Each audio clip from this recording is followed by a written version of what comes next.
So here, recapitulating what we are doing is object detection and matching. Have a look to the sensors, ivision structure, what I told you before.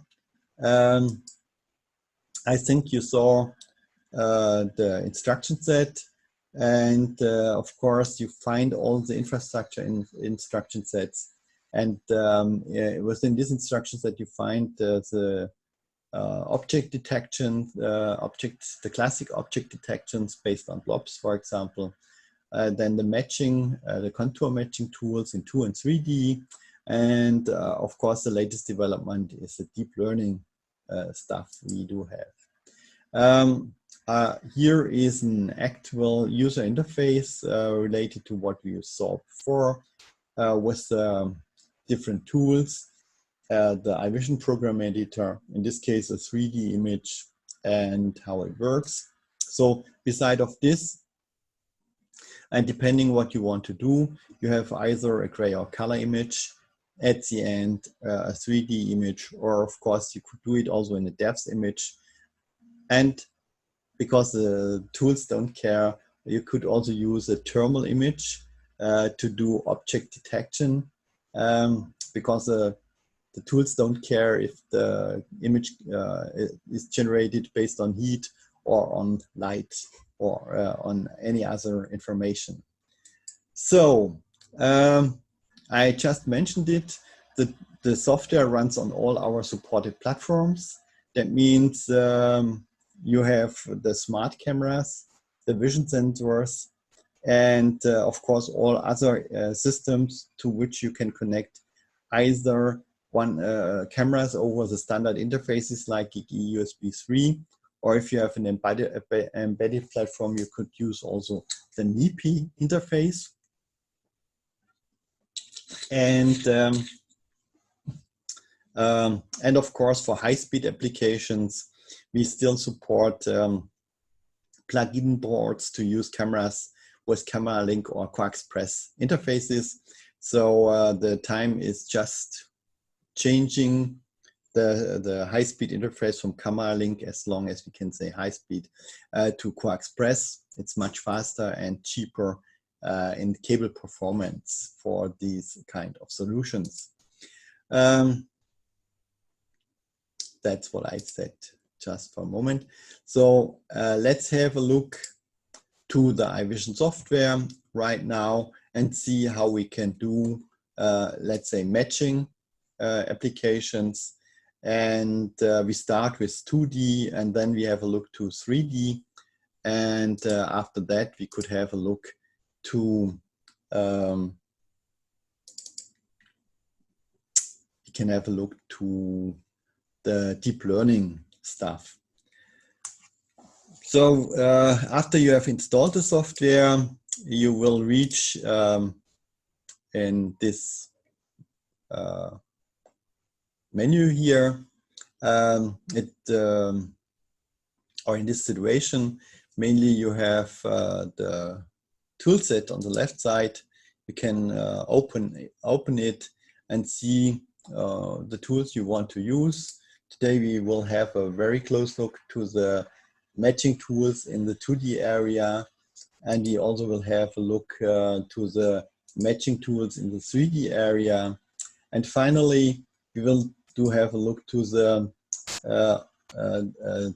tool in the object detection area, also object detection based on deep learning. So let's start with the 2D stuff. Maybe a short explanation how the ivision software works.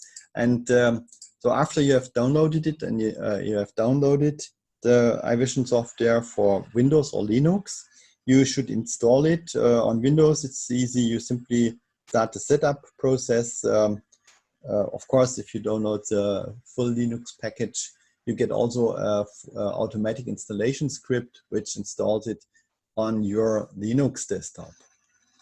Finally, on embedded system, you get the option to install a runtime system on the embedded system, as far as an embedded system doesn't have a user interface means a monitor, keyboard and mouse connected. Then you can, there is a description how to install the software on this target or remote device, mostly the embedded, the smart cameras. Nearly all smart cameras doesn't have the option for a connection of monitor and mouse. They are mostly headless, and but you could use each of the other systems, even a PC headless, and do a remote programming with the remote version of the software. That's why I just mentioned it. After installing the ivision software, so you can install different versions of it, you have the ivision icon and the ivision remote icon. This is what you get automatically. If you didn't, if you allow it, the installation script, you have it on your Windows desktop, like we have it here, or you have it on your Linux desktop if you install the Linux version. For the runtime version, of course, there is a special script which can install it on the target platform, and then you use for programming of the embedded remote system the ivision remote. I explained it yesterday how this works. So I hope everybody who was or is interested in remote programming attended it. If you missed it, it's not a problem. We still have converted the webinar from yesterday into a video, and you can find it on our YouTube channel. So you simply can have a look to that, to our yesterday webinar, and see how I explain where I explained how to use it. So after you installed it, of course, you have these two. Today we use the standard version. That means the software runs on the same system as the user interface is, and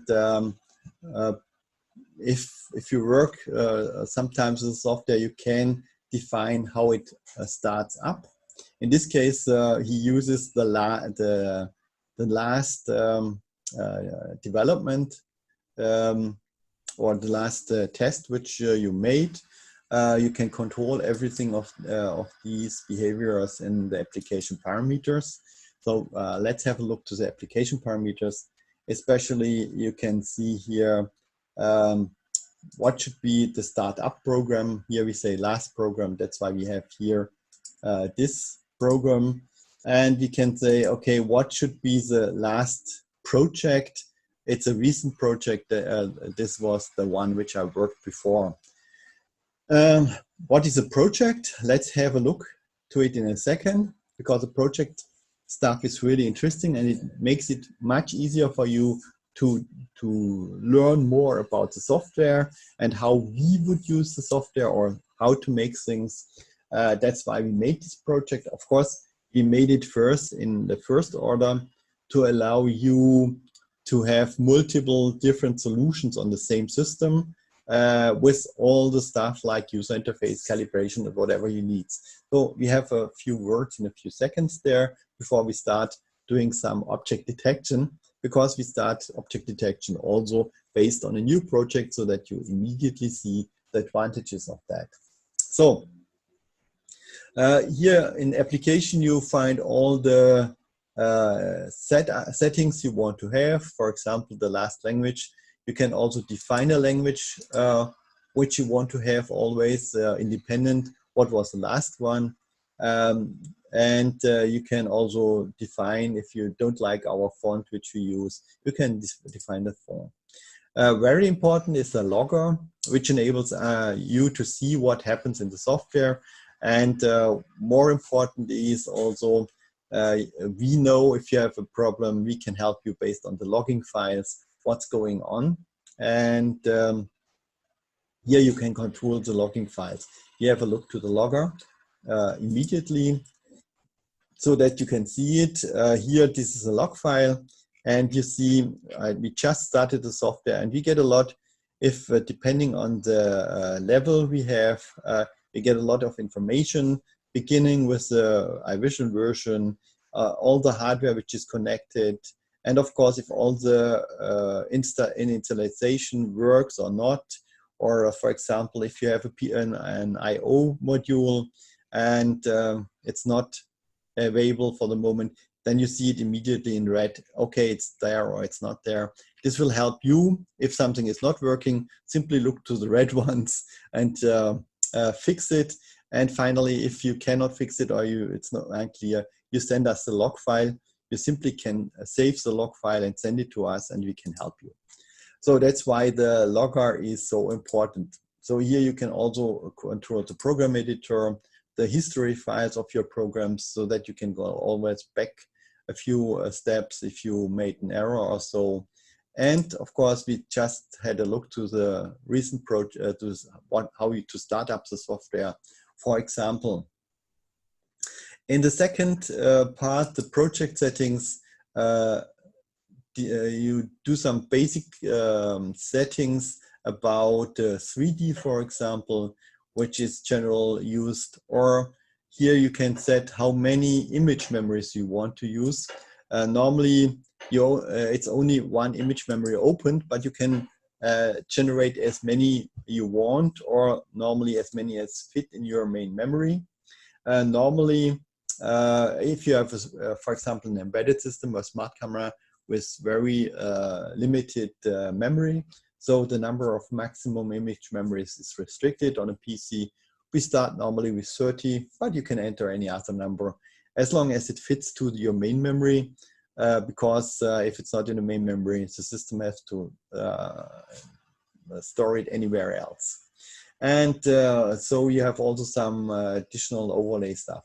The important thing is when you start with the application, or you, of course, maybe you want to capture images from a real camera, and by heart, it works also with the demo version. You see here, we use also today a demo version for our webinar. This is to show you, you can do everything with the demo version. The first thing what you would do is you go to, you say, okay, I have a project and I want to use in this project a camera which is supported. So that means normally, of course, we support also GigiGenicam cameras with the standard GigiGenicam interface, but for most manufacturers, we have also the native driver. This means the driver which the manufacturer develops and supports. This is not because we like to program a lot. If you need all the specialities of the cameras, it's mostly easier, or it works mostly smoother if you use the native driver of the manufacturers. And you see here, we have from Allied Vision over Basler, Bauma, and so on to until Civit, Civit Lab. This is a 3D sensor. You can simply select the fitting camera manufacturer and can use their native driver. So that you can, if you have a camera handy around from one of these manufacturers, you simply select it, apply the driver, means you say Basler, and you press select, and then the system installs all the driver. Here you see what you have to do. For Windows, you should install the fitting pilot driver because we are related to this one, and we didn't have it in the package to keep the setup small due to all the manufacturers. And or if you have a Linux version, you find here what you have to install on Linux that you can use this driver. If you have a Windows or a Linux system and you have simply a normal webcam like the one which is in the laptop, or you have it for your web conference, you can select on Windows Direct Show. If you have a Linux system, you will find instead of Direct Show here Video for Linux, and you can use these cameras instead of any machine vision camera. To simply check if the software can do it, what you want to do is also a webcam, still a very good option. Especially the cameras are not so bad today to do simple checks if it works or not. But finally, you have the option to use your target camera and test it even with the demo version. So this is a really important part of the software. if you select the camera, you can work with the camera. So for the moment, I keep it on offline. Offline means you can read the images from a file. This is always possible. And of course, you can also use different hardware tools, hardware I/O modules to connect to some I/O system. Finally, we also have these communication. That means if you want to use Profinet, EtherCAT, Modbus, Ethernet IP, MQTT, OPC-UA, and so on, you simply can define here which one you want to use for what kind of communication, either for program control or for data communication. Program control means you can control the ivision software also over these networks. That means you can do program changes, you can change parameters of the tools and so on over one of these networks, so that you have remotely access to each part of the software. So you have to enable the fitting tool, the fitting interface, and then you can use it in your application. So this was a short intro to the different hardware options. And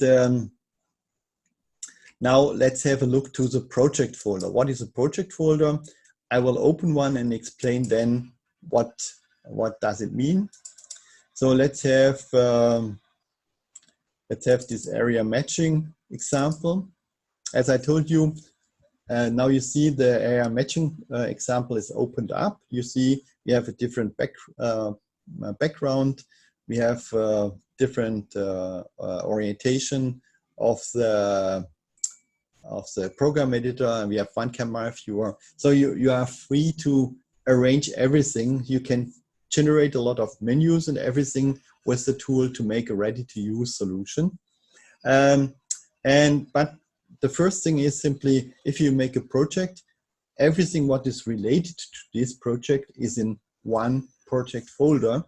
If you want to see where the project folder is, you simply go to File and Show Data Directory. Then you are in the Program Data directory where we have stored it. So on Windows, it's in Program Data, EVT ivision.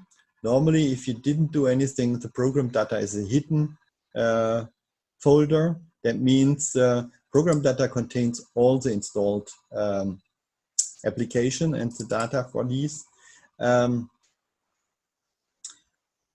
And of course ours. And therefore that you find it and you don't have to activate or unhide the program data. We give you the option to go directly to our data directory. There you find here the basic settings of the software, but more important, you find the project folders. And as you saw, we have the 2D area matching. If you remember, maybe we went into 2D area examples, and here we have 2D area matching. And if you open up this, we see here, this is a set of folders which is needed for each solution. So we would say a project contains everything for one solution. If you have one or multiple programs, you find all the programs in the programs folder. If you have some stored images, either you store it from the camera, what we recommend sometimes, or for you have some intermediate data, and you simply use save image, you will find it automatically in the images folder, and so on. If you have some different layouts, so this is a simple layout without a button or so, the layout, you find the layouts in layout, and so on. This means everything is connected. Everything what belongs to this system is here in this folder. Here we see also the software has a built-in web server. That means if you activate in application parameters, a web server, you can have for each project also a web interface. So we can have a look at it in a few seconds if you're interested in, when we have a short look to a more complex user interface, simply to show you that it's possible to what's possible. The good thing is here now, that's why I mentioned this project stuff. You can prepare everything for a customer or to demonstration, but you have always a complete backup of your project. If you save the project folder, you can use it as a recovery. If your target system crashes, you have everything here. You don't have to think, oh, what do I have to save for this special project? Maybe you have 3 different cameras from 3 different manufacturers with all the settings and everything. Everything is stored in the project folder. Especially also, and here is the advantage, on a target, if you are not working on the user interface version like this one here, if you work on the remote system, we simply copy internally for you, without knowing this, all the information from this folder to the target embedded system and forth and back, so that you have also an image from the target system, and that's how it's synchronized between all the systems. There are also some YouTube files about this and why it is, so that's why I do it a little bit faster today, but maybe if you have questions, simply feel free to ask. Yes, so we see here we have all the stuff inside, and for example, if you open this, we see here we have 10 images. That means if we want to test something, we can use the load image we can use, instead of capturing load image, cyclic the complete folder, and for each turnaround, for each if the software runs, each time it arrives at a position, it simply gets another image. So this is nearly like you have a simulated camera. You don't have to move it always. It's enough if you build your setup, capture the image, different images, and then you can work with these captured images instead of always moving the part.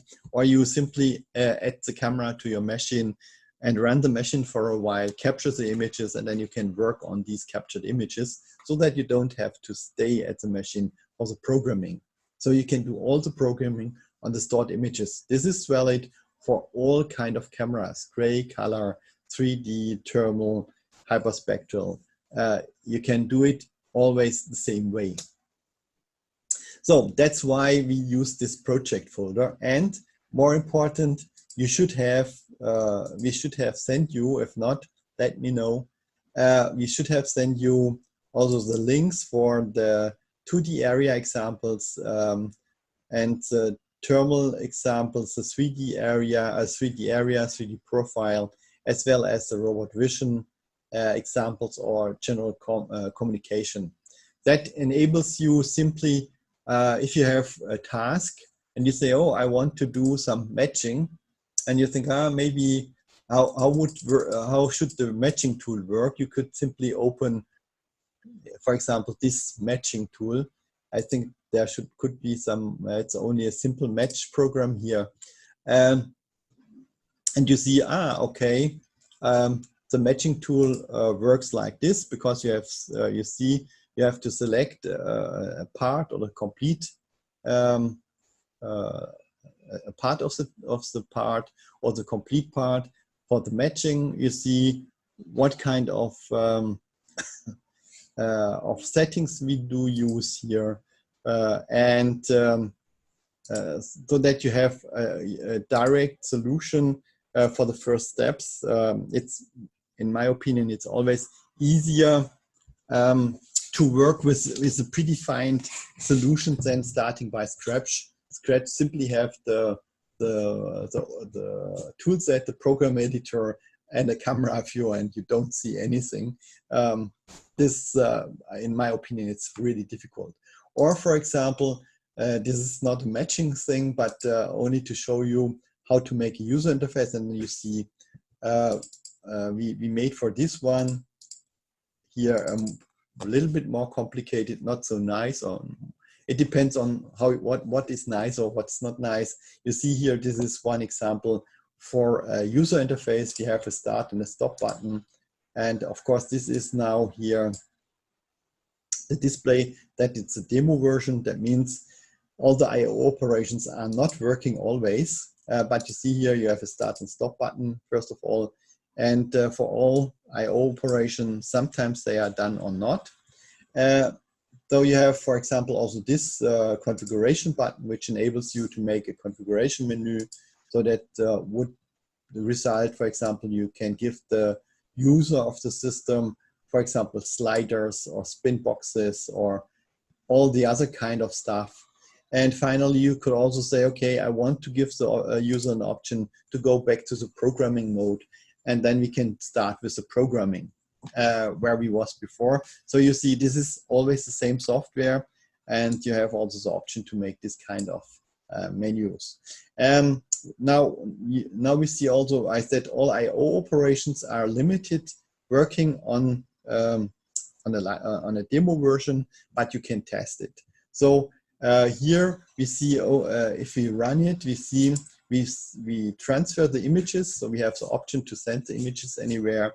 And not always we do it, or the software doesn't do it always. It does it sometimes or not, which means for I/O operation for a machine, it's difficult. But it's enough to see, okay, in principle, it's working. If you plug in the dongle, it's working. Without this window, the full communication is working. What we are doing here is, for example, and I mentioned it before, we have this built-in web editor. And so therefore, we provide the image to the web server that you can have a nice web interface. And therefore, we have to have a look to the application parameters, and we have to look to the web server, and we see, okay, the web server is still activated and running. That's nice because we don't have to do it again. So to show you how it works, you use any kind of browser. My preferred browser is in this case Firefox, but you could use also the new Windows Explorer or anything else. So if you know the IP address, you simply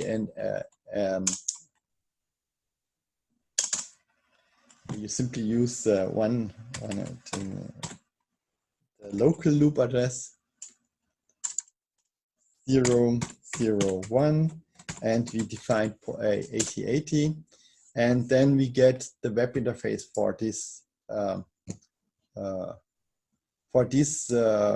small application we made. You see, you can control the complete software from the web interface. So it's very fast to also add this for whatever application you do.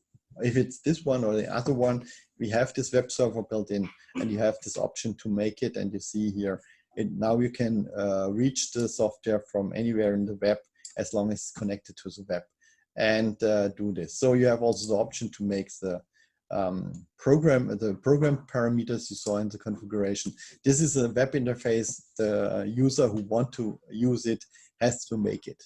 This was only a short, only to give you the idea you have all these things. So now let's say we want to do some object matching in 2D before.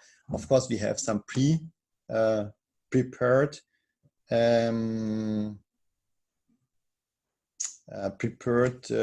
projects, as you saw it before. Let's see. Yes, this was a folder. So if you go to the area, you see here we have a lot of predefined 2D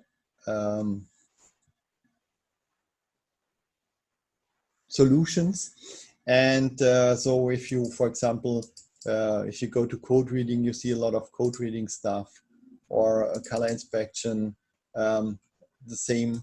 And so industry beverage, you have, for example, also from some special industries, some ready-made examples, and so on. Also for machine learning and measure and calibration. If you want to do some measuring and calibration, we have a look to this a little bit further. But if you have any kind of task you want to do, it's very valuable to simply open up one of these projects and see how we did it. It's much easier than starting by scratch. So let's start with a new, start with a gray application for a new project. So we start with new project. And the first thing is, of course, we have to name it. So we can say here, 2D. I like to name it to know it, what's going on, 2D. It's a 2D thing. And we say web match. Webinar, web. We say match or whatever. So now it asks us if the changes in this program should be saved, stored or not. We simply say no, and a fresh new project is generated. You see here on top the name of the project, and of course we could start with an image acquisition. And of course, in this case, if you say load an image, unfortunately, because it's a new project, we don't have an image here inside, so we have to think about it. We could also use the capture image. I think if we run it, and if I look to the camera, so we see me now in this case, and or my hand, or whatever we have, or we could use this one here. You see here, yes. This is so if you connect the camera to the system, you get immediately an image. For our presentation today, or for our first project today, I would simply use one of our training images. You can find these if you have installed them in PC Local. This is a standard folder, and we use maybe training 1 or some of these, and we simply go back to our let's say project, and we're looking for XX 2D. So XX is at the end of the folder. It's very easy to find here. This is our new project. Of course, we don't have images here, so we simply add the images to the folder. Of course, you can also save, like you can load, capture images, you can save it. So that's how the images came to the folder. And we say, as we saw it before, cyclic complete folder, and we say yes, training. And based on this, if we run it now, we see we simply load each time a new image. This is like you have a camera and the part is moving on under the camera, or and you capture the images. So that's why we recommend normally, if you work with the software and you want to make a new project, connect the attach the camera to your machine with all the stuff, attach the trigger, and run the machine for a while with the real parts, store them, and then you have the real parts to make the program. That's how we do it right now. But we use the pre-stored program, pre-stored images. Let's say we start first with our standard object counter. This is also an object matching tool. So you can simply,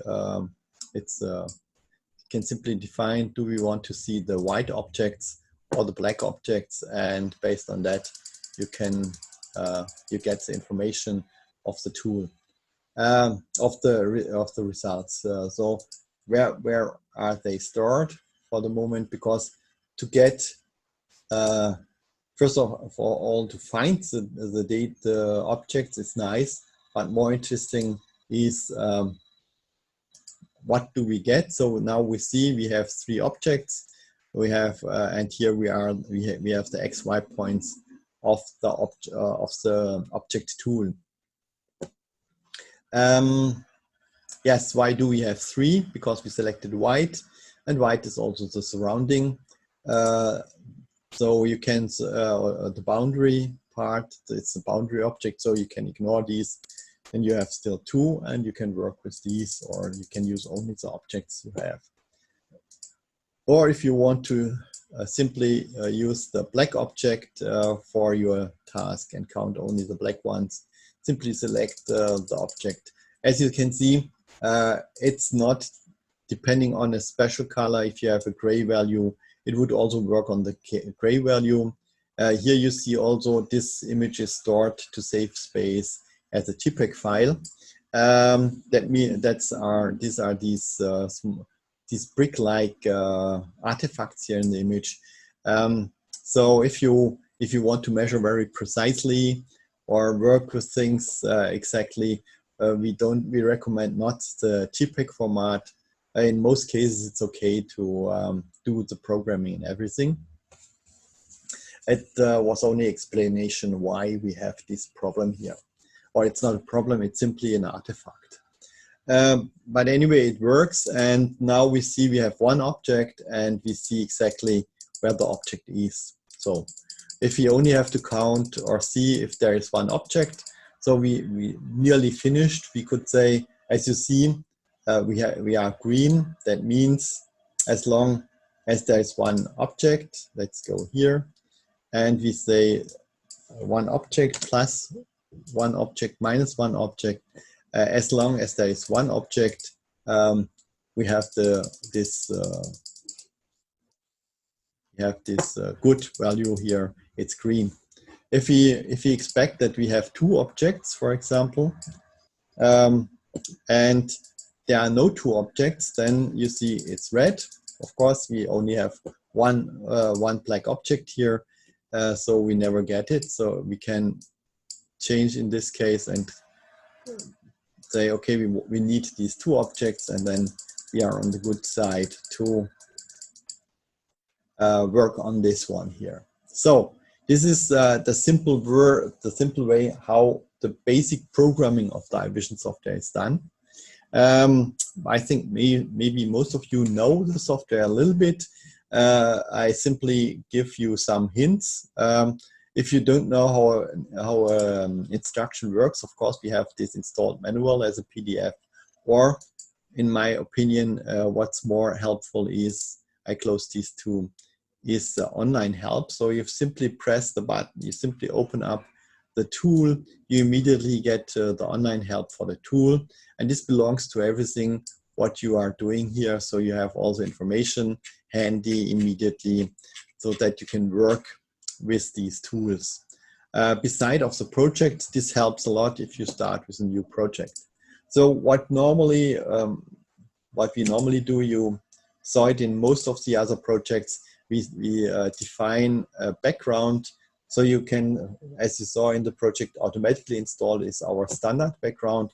If you store your your image of the background, you have it also handy and can select it, and then it looks maybe at the beginning somewhat nicer. So we start mostly with 1 background screen, and this is the development screen for programming.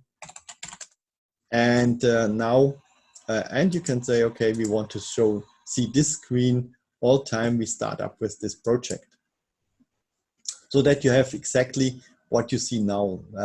This means this screen, this setting are now for all the parts in your field of view. For example, if you open up here the process capability additionally, and you open up maybe also or you add also some GUI parts like a start button or a stop button. You also store the location and the buttons at the location. So now you also know immediately how to make the different user interfaces. Simply, you load these, and then you add these your structural elements, and you simply store these elements in the design, in the layout design. That means if you need different layouts, you simply store different layouts, and after you have stored these different layouts, you can also recall these. Either you do it manually over the Windows menu, as you see it here. You have here the layout selector, or what you saw before in this small demo with the web gear. You can also change between the layouts, simply adding this to a button. Therefore, you can make as many layouts and therefore as many user interfaces with different interactions for your application.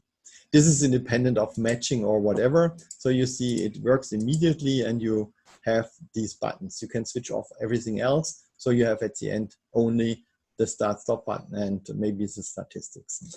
And now we see here, of course, we have these two, maybe we have to check if there are two holes in a part.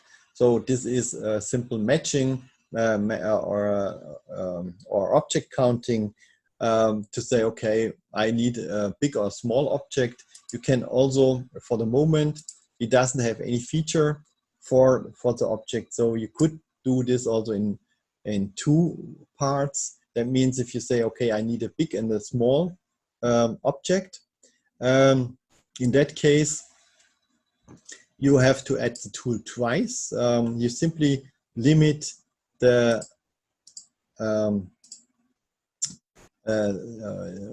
limit the one which is detected. So like we said, okay, we say what color do we search for, and here we can say, okay, we search only for an object with the size.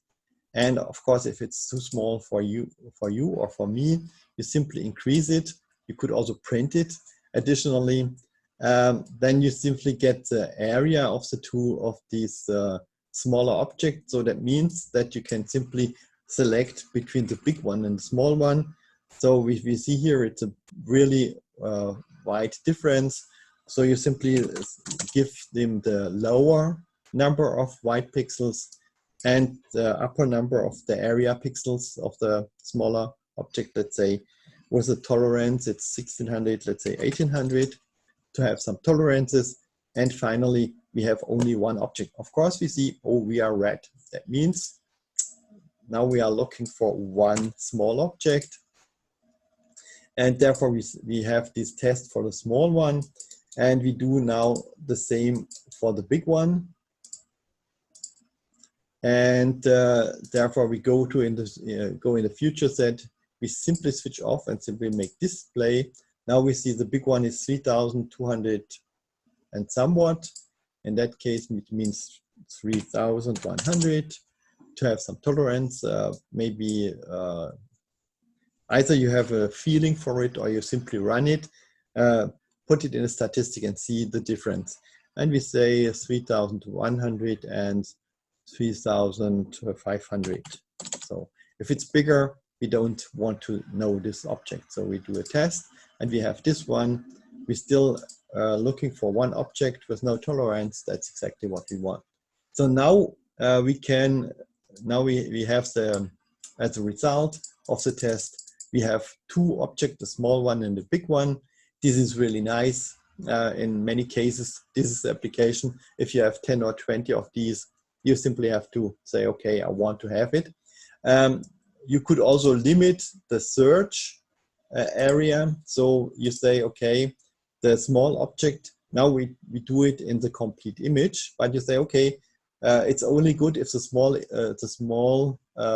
hole is in the upper part of the image or wherever it should be. You simply can attach, define a new image, a new area.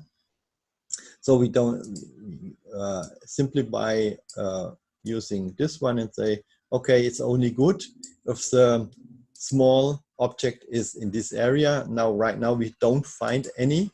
So we can run it and we have still, the small one is still wrong. And unfortunately, the search area for the small one is too small. So let's go so that we have sometimes a good result.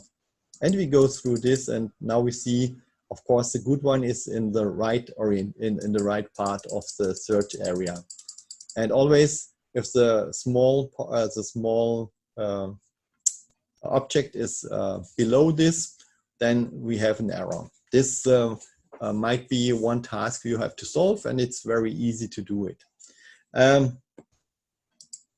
So you can do this for all kind. You could also say, okay, I know I have here a tray, and on the upper top area there must be a small hole, and if there's no one, it's an error. You simply reduce the search area to this position, or as we have it at the very beginning, we say we want to do it in the complete image. Then as long as we find it in the image, it's good. Yes, let's say this is our first small program. We name it simple object detection. So what we also could do in this case, we could say, okay, if you have these two objects, we can use this to do some more stuff. Immediately, of course, we get these two blobs in these two objects, and we can do, based on this, some additional work. So now we can say, okay, if we have these two holes, because our production only produces this, or either there's maybe a problem with the stamping machine, one of the holes is missing, then we don't do anything. Then it means the detection is wrong. What would happen in this case? To show this, we could also activate our manual window again, and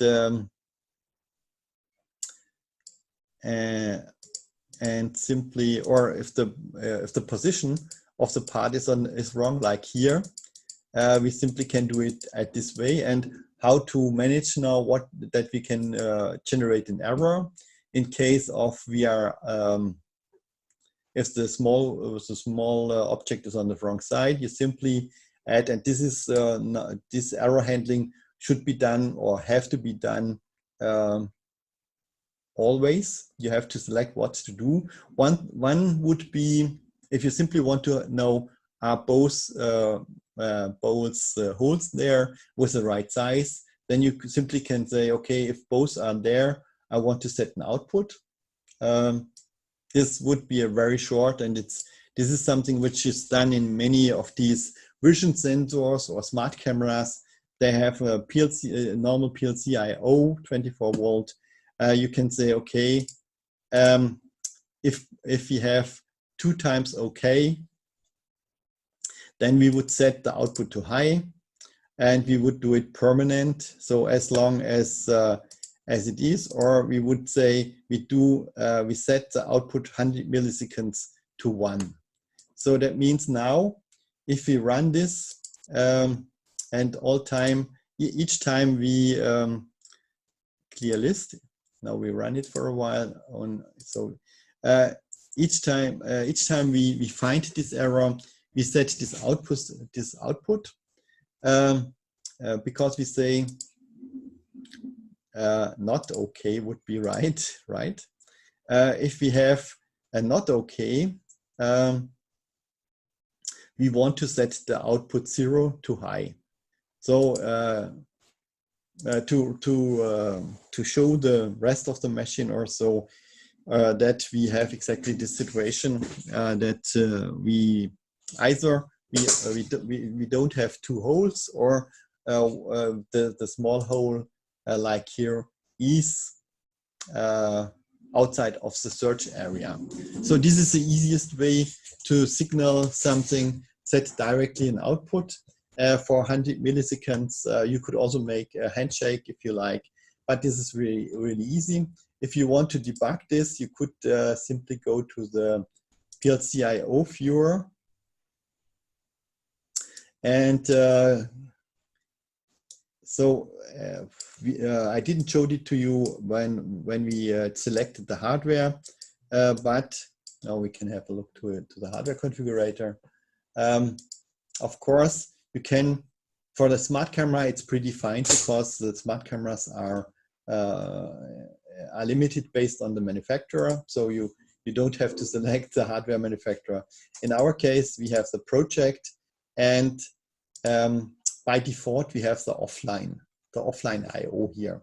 Offline I/O means always we simulate some I/Os, in this case 8 input and 8 outputs, so that if you are offline from your machine or from your smart camera, you still have something where you can see if the I/O is working. So by default, we have always offline for the project, so that you can still see how it works.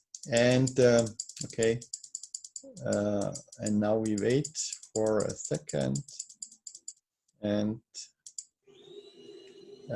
if you run it now very fast, we see here the output is set sometimes to 0, to 1. Of course, if you use simple outputs, you should add this at the beginning. Okay, we want to have the state 0 to have a safe state. And now we see here all time when it's wrong. We get here an error output.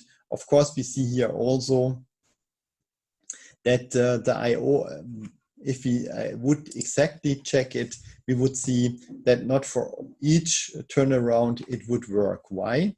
Of course, we are in demo version and we don't do all I/Os, but as we can see, it works. And of course, if it's licensed, it works completely.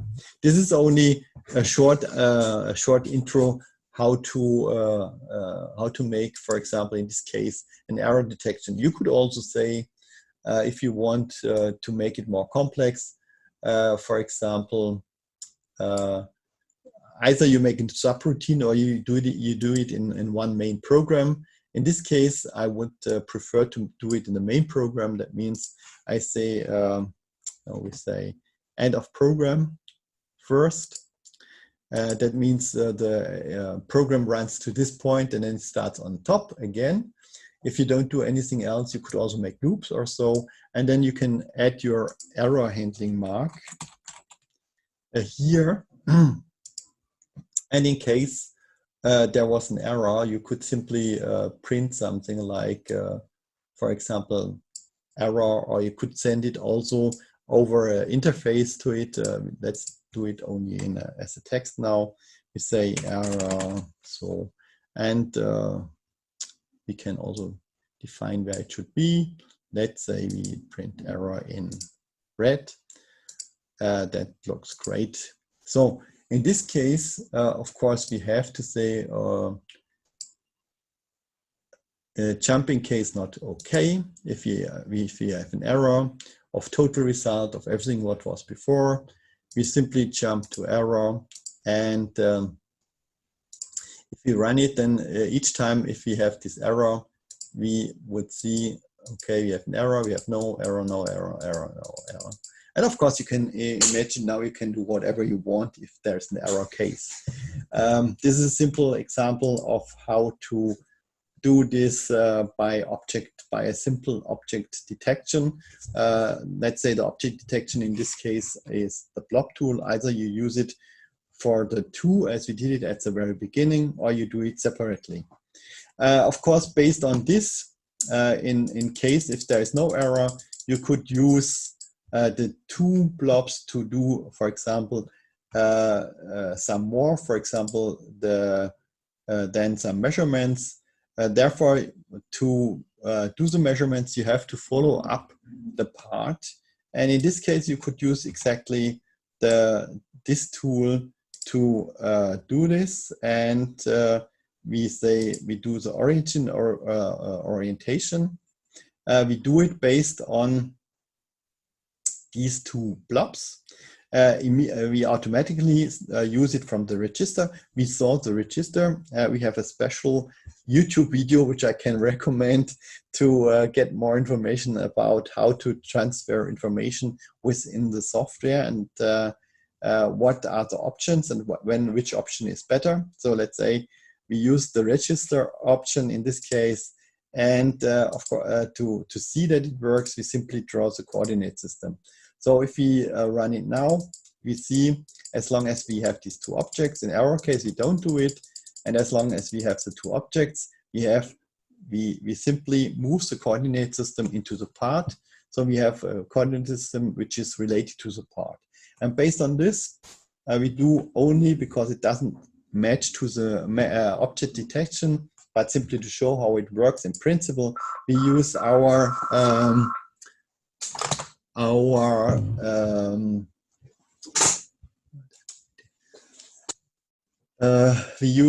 standard measuring tool. I think maybe if you was yesterday here, you saw how you can do any measurement.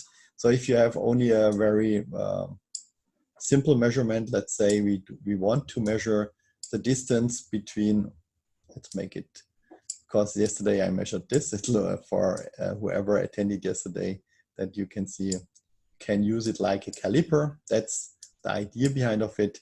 You can say test, and we see now we're measuring this. We immediately get it in pixel. We have to calibrate it, and then we get everything also in millimeters, inches, or whatever you want to have. And if we run it now, you see, as long as we, of course, now we're in the error situation, and as long as we are in a good situation, we measure this small part and say now we have not only an object matching, we match, okay, we have the right part here, and of course the distance in this case is also correct. Of course, we didn't set the tolerances. If you want to do this, you simply can say the last measurement is this one, and we use some tolerance values. As long as this belongs to these tolerances, then we have also a good measured distance.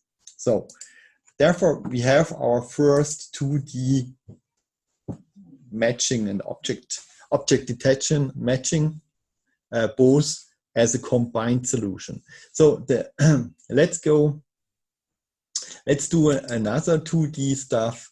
In this case, I simply save it with another name, and we say for the object detection, we use the matching tool, the contour matching tool.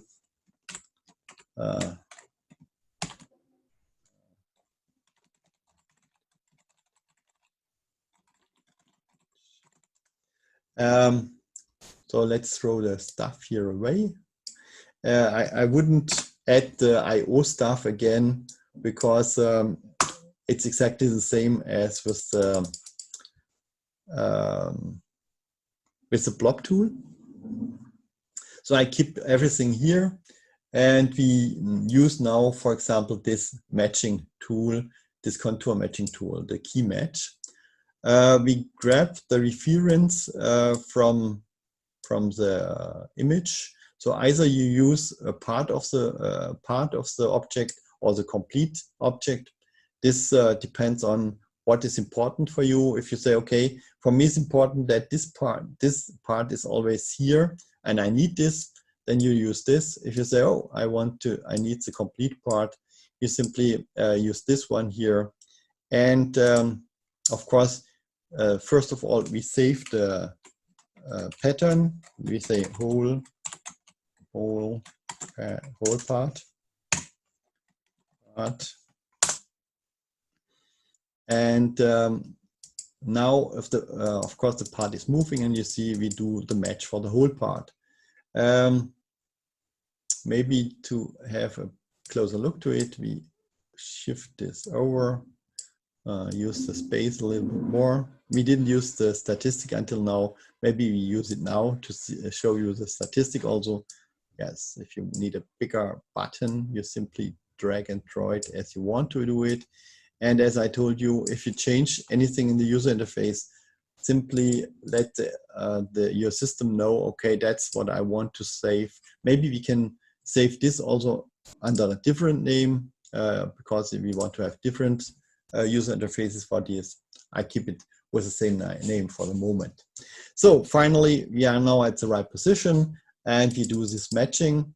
And why I do this, I simply want to name it. We say complete part.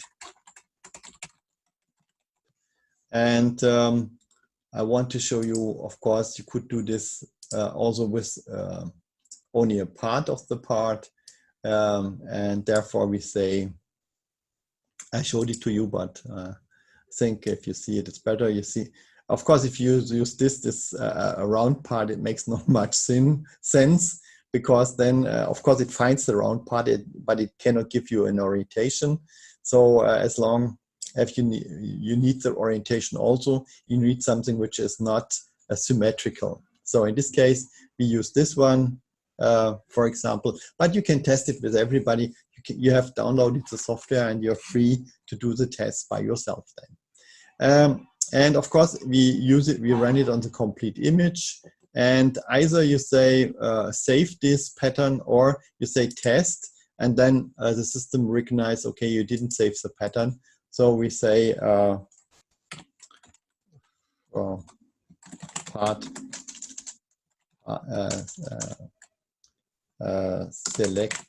selection part of the part. Okay, the name is not very smart. Anyway, so now we have this one, and if you see, we still the matcher simply finds it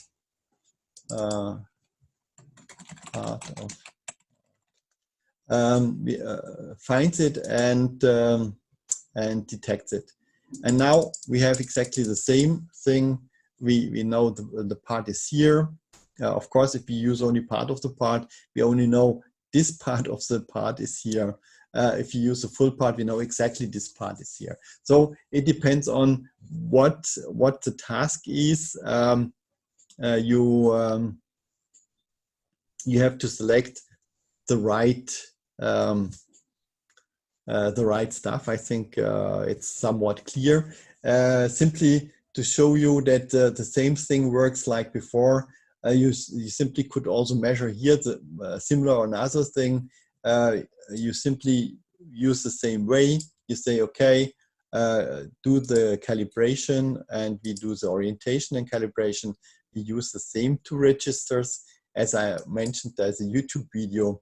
And if we activate now the draw axis again, we see the part moves. We simply, the coordinate simply moves completely with the part.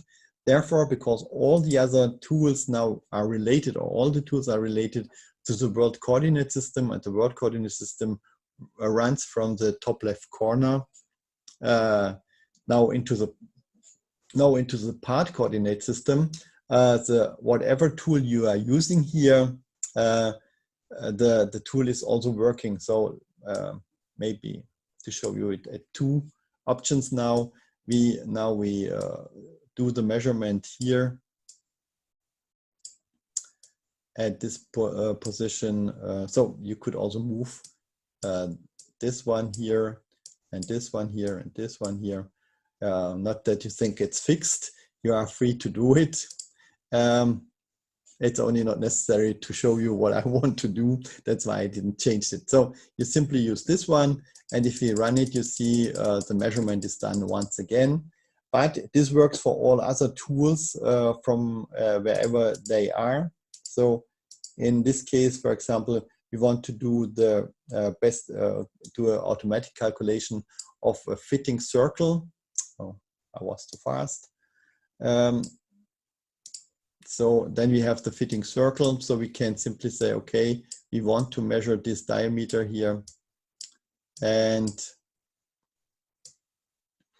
so we want to do it on the full circle. Let's say if you don't want to do it on a full circle, maybe it's interesting for this section. We want to calculate the best fit circle, which fits inside of this one. And then we could do a test and we see, okay, it's not working. So why it's not working? Okay, there are some settings. If you look to the YouTube video about this command, we are looking by default always to a dark object. And of course, we are looking here also to a dark object. But if you have a closer look to the to this circle tool, it searches the dark object from the bottom to the inner circle. So either we change it to a bright object, and then it works, or if you think, no, that we don't like this, we could say, okay, we want to change the search direction and outwards. In this case, we search from inside to outside with the same result. At the end, we get the best fit circle here as a result. And of course, if you run the software now, you see also this tool follows like the caliper, the measurement, the path. So this is a second option to do some measurement in the software, and you can see it's very easy to do it. Of course, you can use this also as you, I think maybe I didn't mention it, but as the complete software works, we have here the number of objects we are looking for it. So we say we are looking for one object. We didn't allow a tolerance, so it's only good if you have one object in the field of view. If there are more, we want to have an error. If there are less, we also want to have an error. So we have defined it here. You can also go to the parameters and tell the system that you want to have more than one object, and you need maybe a minimum size of the object. And also, if you have very similar objects which have only small differences, you should have to look to the correlation value, how good the part fits together. So maybe if you have an object which is similar to this one, but it's missing this part or maybe this part, then you have to change the correlation value to allow this matching tool to detect, of course, these slight differences. So what the parameters mean, and so as I mentioned before at the very beginning, I really recommend the online help, and you get the description to all the parameters, what you have to know about the tool and how to make it. Of course, it works on all kind of gray images sometimes. So the default is that it fits in most cases, but the basic recognizer is a Kenny, and so it has some threshold values which allows you to adjust it if the contrast is not very good or it's horrible. Then you should think about these contrast values. In most cases, if the image is good, it works. This results right now what I mentioned yesterday also. Machine vision is always a kind of light, lens, and filter. That means if you have a good light, lens, and filter, you have a good machine vision, means you have also a stable recognition. And so if you have a production line, you have any way to see that the light and lens is good. And then you have a trusted machine vision solution. So this was for the moment the 2D stuff. I see the time is running very fast, and I would say let's have a look to some 3D stuff. Therefore, I would open simply one of the predefined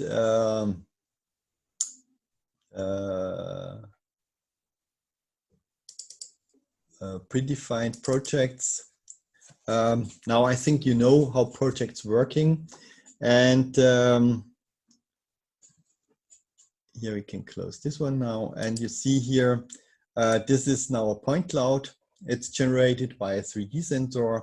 I think everybody who knows a little bit about 3D sensors sees that this accuracy is really good. The depth resolution is really good. This is an image from triangulation sensor. And here we have a similar tool to detect the objects. We have this matching tool which runs in the point cloud. Here we see the different matched areas, and of course the boxes you see on top. This is the result. It's not really necessary for matching to detect a part. This is more a display to show that, for example, a robot with a gripper has enough space around the part to pick it from this position. And the tool basically works like the 2D matching tool. You train one of these parts, and you simply store then these trained representation of the part, and it works. So this is very easy to use for many kind of things. And that you can see how it works, and you can test it by yourself. If you don't have a 3D sensor, you could use these tools. Another option is to do a similar thing like we did it before in the 2D area. You have also these object tools, and to show these object tools based on a 3D blob. You find here a lot of these. I would use also to show you that you don't need a real expensive sensor all the time when you do 3D. This is an example for a blob tool, object matching tool in 3D based on an Intel RealSense sensor. Here you see from the RealSense sensor, you get beside the point cloud, which we see here. This is you get also always a color image, and you get also some additional images if you have the sensor. So for this sensor, we have for the moment only the color image stored additionally to the point cloud, simply to show the software has the option to handle these different data streams.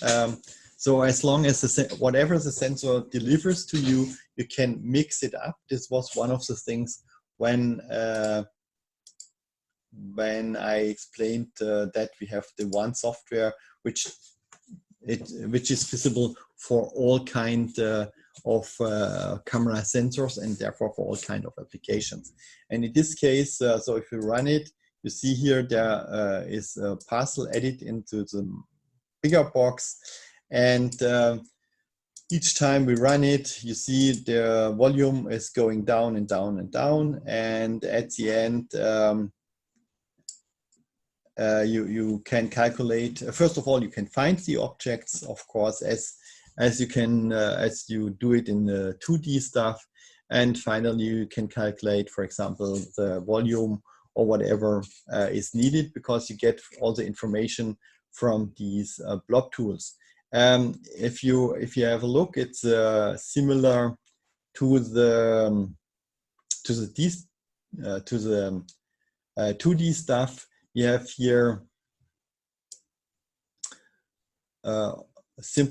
we have here simply also used some of the tools to detect the box and separate the box then later.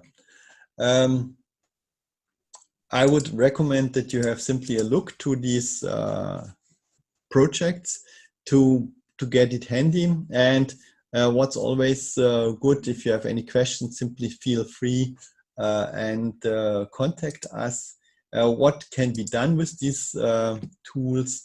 Of course, you can simply see if there is a box inside, but another object detection would also be, I just realized it because it's also an object detection.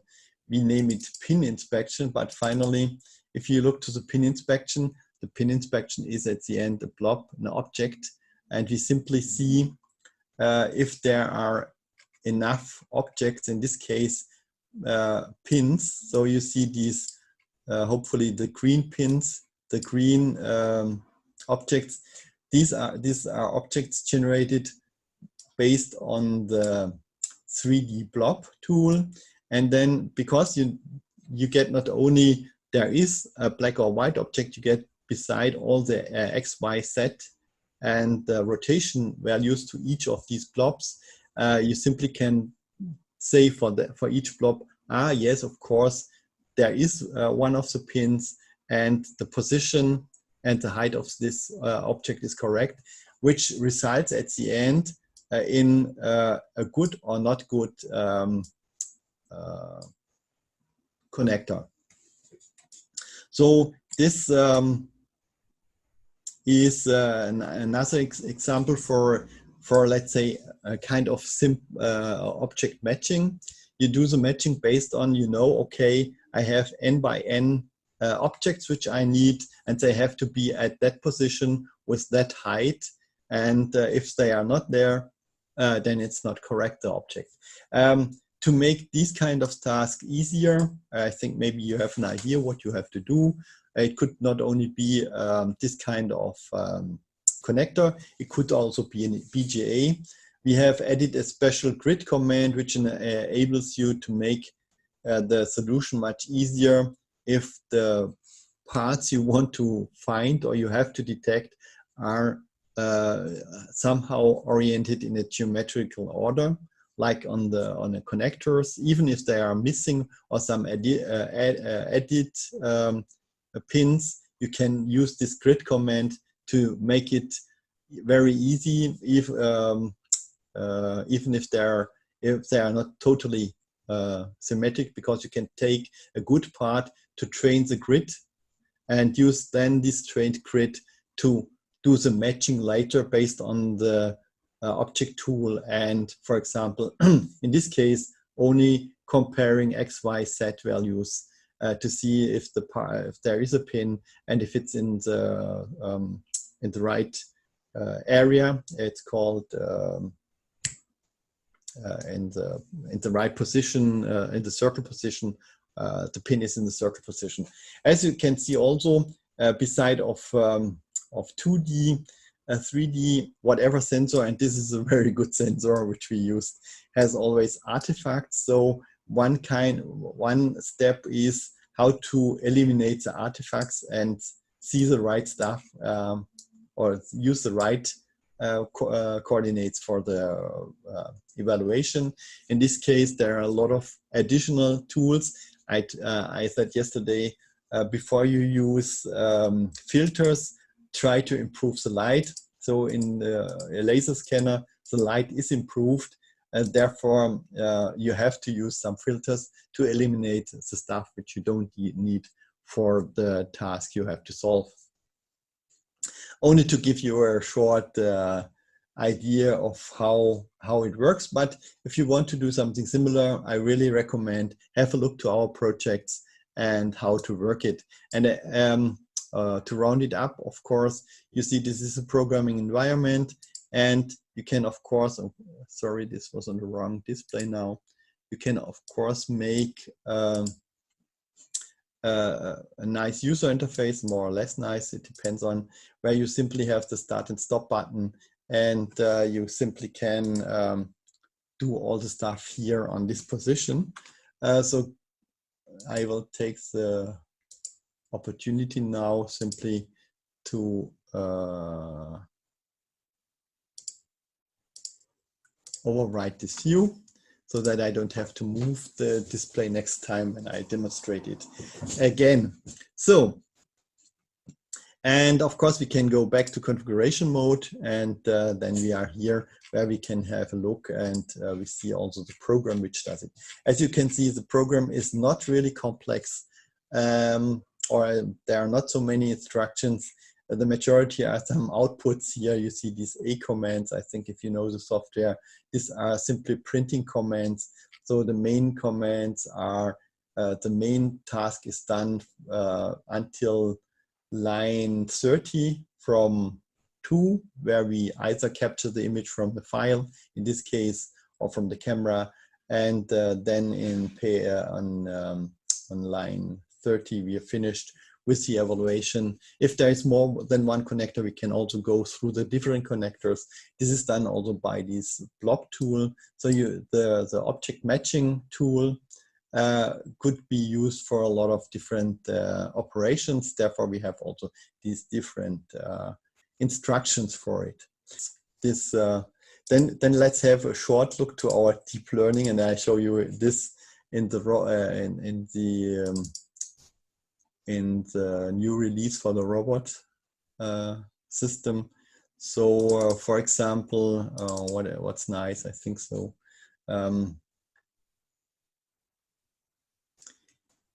Okay, so the first time it runs, we need a little bit of time to do the initialization of the tool. And this is only at startup time to get it, and then you can go through these bananas, and you get, and you see this wouldn't work, even it wouldn't work with this with 3D. Why? We cannot separate. Of course, we could separate this one and this one, but the blobs here at the end are not distinguishable. So the deep learning access to the object detection, in this case, is much better. And of course, we have different other object detectors, and we still increase this the next few weeks to more pre-trained networks, which allows us then to show you simply what's possible to do with this deep learning access. Always when you say, okay, it's really difficult with machine vision, unfortunately the initialization is right now a little bit long, but it would be really difficult to do this characterization like, okay, I have a car, I have a car, I have a person. Would be really difficult with non-deep learning applications. Or what we have here is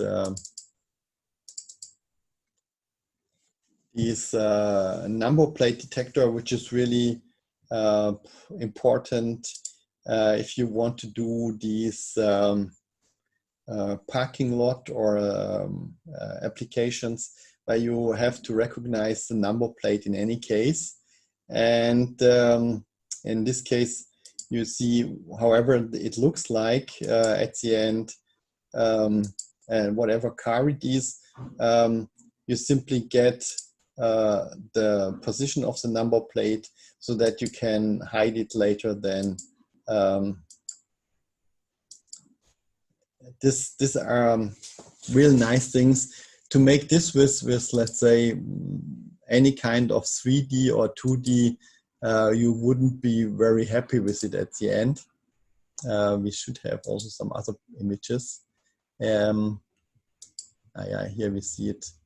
Yes, if you have any questions right now about the software or how to use the matching tools, simply let me know. And else, I would really recommend you that you download our project folders and have a look to the project folders. Of course, when you get this one here, get also working object folders like we have it for all the other demos which I showed you before. And with the new release, you have a unified one for deep learning and robot vision, so that you can use also what we saw before in the robot vision, also with the deep learning combined. So I would say thank you very much, and hopefully we see us soon, and looking forward yes, to hear from you. Bye bye.